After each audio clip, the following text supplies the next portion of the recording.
Vriende, ons is dankbaar teenoor die Here dat ons andermaal weer kan saam wees rondom sy woord. Nou, ons gaan vanmôre ons reeksie afsluit met hierdie gedagte van Jesus Christus se ware identiteit en in besonder Jesus as die voortreffelikste een van sy kerk. Dis vir my so 'n besondere gedagte en ek is dankbaar dat ek hierdie boodskap aan u kan bring vanmôre en dan wil ek net vir u noem dat ons vir so tyd lank nie oordenkings gaan hê nie. Ons gaan as gesin so 'n bietjie met vakansie vertrek. Soos u weet het ons 'n baie rowwe jaar wat verby is. En ons het die nuwe jaar begin, ons is redelik moeg en uitgeput en ons vertrou die Here dat hy ons bietjie sal versterk met liggaamlike krag terwyl ons bietjie as gesin met vakansie gaan. Ons vertrou dat u as gemeente en as mense wat inskakel ook by hierdie oordenkings vir ons sal bid en ons bid vir u en ons vertrou dat die Here ons saam sal opbou in die allerheiligste geloof en dat ons nie vermoeid word of slap sal lê op hierdie pad nie, maar dat ons werklik met volharding die wedloop sal loop wat voor ons lê, die oë gefestig op ons Here Jesus Christus. Nou vriende, is vanmôre vir my 'n voorreg om met u te praat oor Jesus as die voortreffelikste een van sy kerk. U sal onthou, hierdie reeks het al laas jaar begin toe ek uit Jesaja 9 vers 5 met u gepraat het oor die profesie van Jesaja aangaande Christus, dat hy wonderbaar raadsman, sterke God, ewige Vader en vredevors sal wees. Ons het hier uit Kolossense 1 vers 15 tot 18 bietjie met u gepraat oor die Here Jesus Christus en in besonder met u gepraat oor sy verhouding tot God, sy verhouding tot die heelal, sy verhouding tot die onsigbare wêreld en sy verhouding tot die kerk. So die gesê, sy verhouding tot die kerk is, hy is die hoof van sy kerk, hy is ook die lewensbron van sy kerk, met ander woorde, hy hou ons geestelike lewe in stand. Ek het vir u gesê, hy is die eersteling uit die dode, hy is die eersteling uit die dode in die sin, hy is die eerste een wat opgestaan het, wat nooit weer gesterf het nie, want hy het eenmalig die offer aan die kruis gebring, sy lewe kom aflê, dit kom opneem, opgevaar na die hemel, en sit aan die regterhand van die Vader, van waar hy sal kom, om te oordeel die lewende en die dode. Maar vir my die belangrikste gedagte is, dan ook dat hy die voortreffelikste een van sy kerk is. Vriende, die kerk se klem het heeltemal verskuif, en u sal met my saamstem, dat die kerk draai meer om mense, as om die hoof van die kerk, naamlik die Here Jesus Christus. Ons beleef 'n tyd, vriende, waar die mens voortreffeliker geword het as Christus. U kan miskien vir my vra, Gerard, waar kom jy daaraan? Dan wil ek jou vra, gaan luister na die deursnee prediker. En ek wil nie name noem nie, maar kyk na TBN, kyk na God Channel, luister na Radio Sonder Grense, luister na Radio Pretoria, luister na die gemiddelde uitsending wat dan gedoen word, oor die sosiale media, die Facebook. Ons dink aan Twitter, ons dink vriende aan boeke wat by Koem Boeke verkoop word, en ons moet eerlik vir mekaar sê, dis nie dat ons teen mense is nie, maar ons kom al hoe meer agter dat die klem van Christus verskuif het na die mens. Die vraag is hoe dit plaasgevind.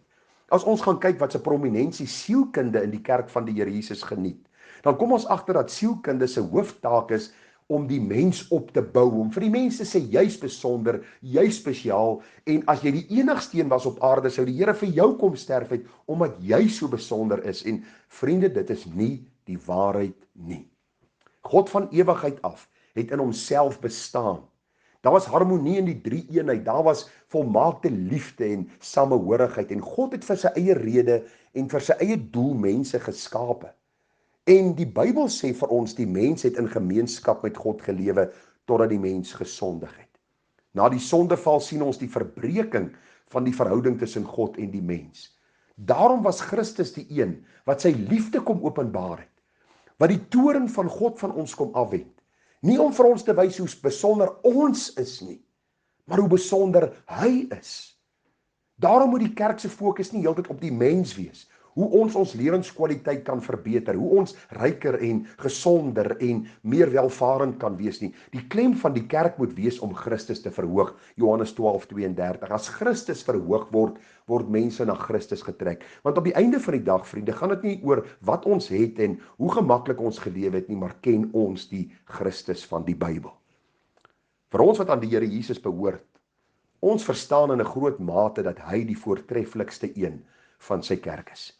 Elke ware, belydende kerk van die Here Jesus sal Christus verhoog. As jy in 'n kerk vanmôre is, waar jou dominee die godheid van Christus ontken, waar hy die liggaamlike opstanding ontken, die maagtelike geboorte ontken, die koms van Christus waar hy sal oordeel die lewende en die dode. As jy in 'n kerk is waar mense omval en in vreemde tale praat en die kerk gaan oor musiek en sang en hoe mense se emosie opgewek kan word, wil ek vir jou sê, dis rooi ligte wat vir jou afgaan.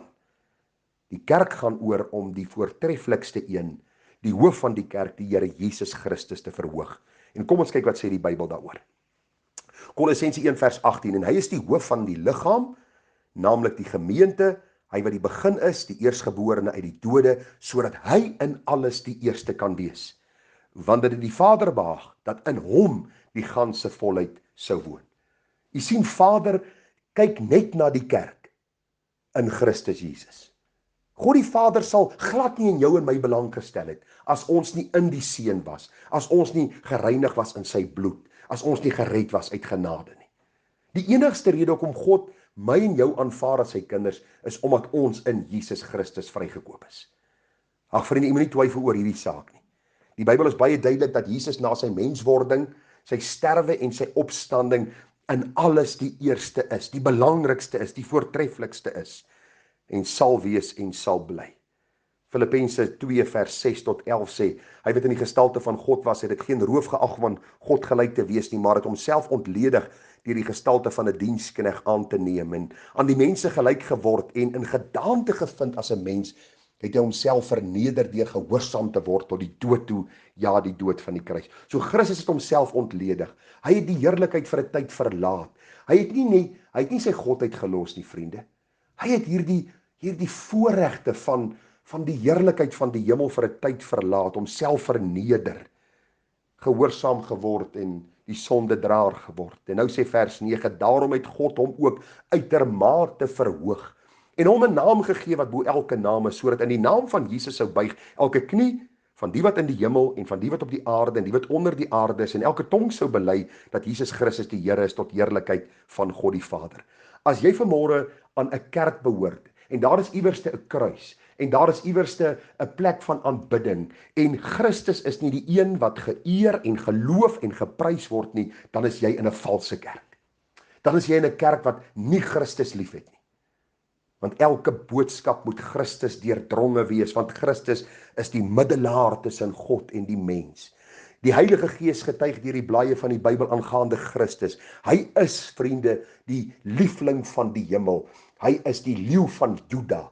Hy is die lam wat geslag is. Hy is die koning wat sal kom om te regeer. Daarom is hy die voortreffelikste van sy kerk. Dis belangrik dat ons hierdie saak sal raak sien, want as ons dit mis, dan mis ons die Here Jesus Christus. Gaan kyk dwars deur die blaaie van die Bybel en veral in die boek Openbaring, en soos u weet is ek tans besig om deur die boek Openbaring te preek. En telke male vind ons hierdie aanbidding van Christus in die heerlikheid, want alles sentreer en wentel rondom Christus.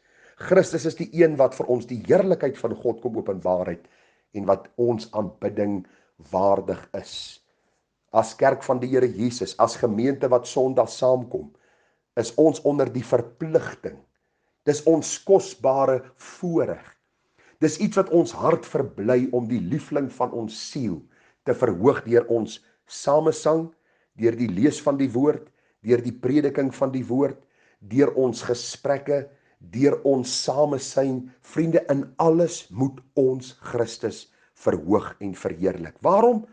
Want die Bybel sê sodat hy in alles eerste kan wees. Want dit het die Vader behaag dat in hom die ganse volheid sou woon. Kom ek lees vir 1 of 2 verse waarmee ons afsluit, om vir u hierdie prominensie van Christus in sy kerk dan te demonstreer. Vriende, dan in Openbaring 7 lees ek hierdie baie besondere verse. Daar staan, na hierdie dinge het ek gesien, en kyk, daar was 'n groot menigte, wat niemand kon tel nie, uit alle nasies en stamme en volke en tale. Hulle het gestaan voor die troon en voor die lam, bekleed met wit klere en met palmtakke in hulle hande. En hulle het met 'n groot stem geroep en gesê, heil aan onsse God wat op die troon sit en aan die lam. En al die engele het rondom die troon en die ouderlinge en die 4 lewende wesens gestaan, en hulle het voor die troon op hulle aangesig neergeval en God aanbid en gesê, Amen. Die lof en die heerlikheid en die wysheid en die danksegging en die eer en die krag en die sterkte aan onsse God tot in alle ewigheid. Amen. Toe het een van die ouderlinge gespreek en vir hulle gesê, hulle wat bekleed is met die wit klere, wie is hulle en waar kom hulle vandaan? En hulle sê vir hom, my Heer, u weet dit. En hy sê vir my, dit is hulle wat uit die groot verdrukking kom, en hulle het hulle klere gewas en hulle klere wit gemaak in die bloed van die lam. Ag, wat wil ek vir u sê, vriende? Dis die kosbaarheid van hierdie heerlikheid wat vir ons voorlê, dat alles sal gaan oor Christus. As ons nie nou alreeds gaan leer om Christus as die voortreffelikste een van sy kerk, van ons siele gaan verhoog nie, waarom sal ons uitsien na die hemel? As alles om ons draai en om ons gemaak en wat ons beleef en ervaar, waarom sal ons uitsien na die heerlikheid van die hemel waar Christus nou alreeds aanbid word? My gebed is dat ons sal sien, hy is die voortreffelikste een. Hy het 'n naam gekry wat bo alle name is. En mag ons alreeds hom aanbid vir wie hy is. En mag ons uitsien om eendag in volmaaktheid, sonder sonde, sonder enige belemmering, om te dien vir tyd en ewigheid. Vriende, baie seën vir u. Bid asseblief vir ons op die pad, dat ons veilig by ons bestemming kan aankom, en mag die Here ook genade gee dat ons lekker kan uitrus. Ons bid vir u, dat u getrou ook die pad met die Here sal stap, dat u sal volhard totdat ons hom sal sien in sy heerlikheid. Seën vir u, mooi bly daarna.